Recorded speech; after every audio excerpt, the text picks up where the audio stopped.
I mean, he's got views that out there, but who knows? I mean, we're going to see what works, or he's going to change also. We all change. I changed a lot. Changed a lot from when I first came to office. It's now quite a while ago. It's quite a while. My first term was great. We had the greatest economy in the history of our country. We're doing even better now. We're doing much better now than we did even the first term. And I can tell you some of my views have changed. And we had discussions on some things. I'm not going to discuss what they were, but that I feel very confident that he can do a very good job. I think he's going to be. I think he is going to surprise some conservative people, actually, and some very liberal people. He won't surprise them because they already like him. This is so huge, y'all. I really don't think people understand how deep this really goes. I've been deep diving on this, so please don't skip this video 2 times if you have to, but I got so much to say. First of all, their ties. Blue and red. People say Democrat and Republican. No. Blue and red make purple. Why is purple significant? Mesopotamia's color of purple was royal. Egypt's color for royalty, purple. Rome's color for royalty, purple. Now, the word purple comes from the Old English word purple, which is a variant of purpure. This word was borrowed from the Latin purpura, which itself comes from the Greek porphyra. The Greek word originally referred to the Tyrian purple dye made from sea snails, and the name was passed down through different languages to describe the color of the purple garment. Now, in Greek, the term porphyra denoted the famous expensive dye produced in the ancient Phoenician city of Tyre from the murex of sea snails. Romans adopted the word purpura, which not only meant dye, but also purple-dyed cloak or splendid attire. When you look at where the word porphyra was used in the Bible, it refers to purple cloth or purple garment in the Bible, a symbol of royalty, wealth, and divinity due to its extreme expense in ancient times. It appears in the key biblical passages, notably of the robe of mockery placed on Jesus before his crucifixion, as the luxurious attire of a rich man in the parable from Luke chapter 16, verse 19 as well.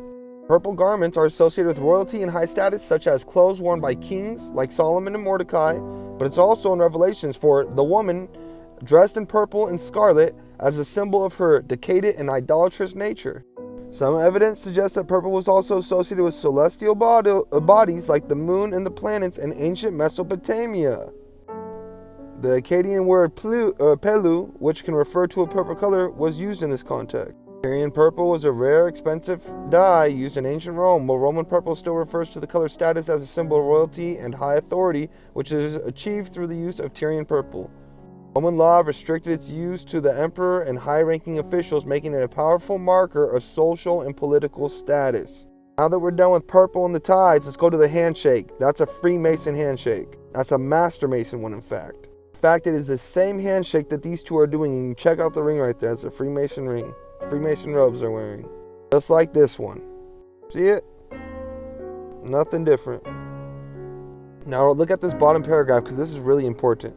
Mr. Trump said he was surprised to learn that Mr. Mamdani wanted the buildings to be developed in New York. If I read the newspaper and stories, I don't hear that, he said. And look at this part. The day after Mr. Mamdani won, the cover of Mr. Trump's favorite newspaper, the New York Post, featured an illustration of the mayor-elect dressed in red and holding a hammer and a sickle aloft. I'm talking about this right here. On your marks, get set, zo. Socialist Mamdani wins race for the red apple. But look what he's holding. That sickle, aka scimitar, and that hammer, which is really a mace. Ninurta, the Mesopotamian god, is often depicted with a sickle, which in his case a sickle sword, and a weapon he carries alongside other armaments like a bow, arrows, or a mace named sharur. As a Mesopotamian god, the sickle is a symbol of his connection to farming as well as his role as a warrior.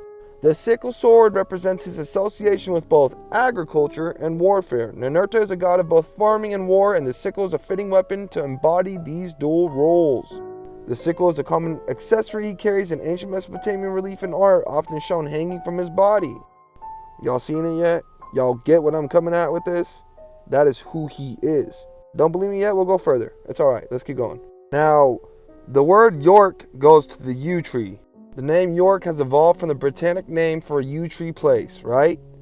New York. Now that comes from the Proto-Germanic word, whatever that says, and turned from the Proto-Indo-European word EIWO that connects to other words for you in Celtic language such as Old Irish and Welsh. The term may also have a deeper, possibly Iranian root related to the word for bow, because yew-wood was historically used for making bows, like bows and arrows, like what you hunt with. Like the bows and arrows that Ninurta was also associated with. Yes, Nimrod is famously associated with a bow and arrow described as a mighty hunter in the Bible. He is often depicted as being a very skilled with the bow, with some legends claiming his prowess was so great he once shot an arrow at the sky to prove his strength. Nimrod was the first mighty hunter after the flood that was announced. He is the one that led the Tower of Babel rebellion. The book of Genesis refers to him as a mighty hunter before the Lord. That was not a good thing to be called. He is subject of many legends emphasizing his strength and skill with a bow. Where are yew trees native in the U.S.? Ironic. How ironic. These are known to make bows and arrows, the yew trees. Like, very known to make bows and arrows. And how ironic, this is where they go. All around New York. And Chicago, because Chicago is part of Mesopotamia too. Chirac. They don't call it Chirac because it's like Iraq. They call it Chirac because it was Iraq in the old world. People, wake up. This whole thing of him holding this is to show he is Ninurta, bro. Now, what does New York City have? 5 boroughs. What does the word borough mean? The word borough goes back to stronghold fortress, stronghold city, aka a fortified city, which refer to hills and high fortified places. Yes, Babylon is known to be fortified in the Bible, which describes its strong walls and gates while also prophesying their destruction. Biblical prophecies such as Jeremiah foretell that the broad walls of Babylon will be utterly demolished and its high gates will be set on fire. Historically, the city was famously fortified by Nebuchadnezzar with massive walls, and biblical accounts reflect this reality. Jeremiah 51:53. Even if Babylon ascends to the heavens and fortifies her lofty stronghold, I will send destroyers against her. 51:58 in Jeremiah. The prophet Isaiah also prophesies the demolition of Babylon's walls and gates, stating the broad walls of Babylon shall be utterly overthrown and her high gates shall be burned with fire. Why 5 boroughs? Why do they got 5 of these, right? Why? In ancient Mesopotamia, 5, you see the 5 points. The pentagram, 5. A symbol of regions of the universe, the 5 visible planets and the 4 corners of the earth and the vault of heaven. It appeared on artifacts as early as the 4th millennium BCE and was used in Sumerian cuneiform systems as a logogram for corner or direction. The symbol is also linked to the planet Venus, the goddess Ishtar, as Venus traces a pentagram pattern in the sky over an 8-year cycle. So do you know why Ishtar is symbolized with the 8-pointed star? 8-year cycle, 8-pointed star. I don't understand how deep this really goes, man. Babylon is New York City. It is New York City, not all of America. Everyone calling America Babylon. America's the old world. It's Egypt. It's Babylon, sure. It's Mesopotamia, sure. But it also has the promised land in it, 100%, sure. Like I've been saying, this map is very, very accurate. I'm not saying it's completely accurate, but it's like, I say at least 90% accurate.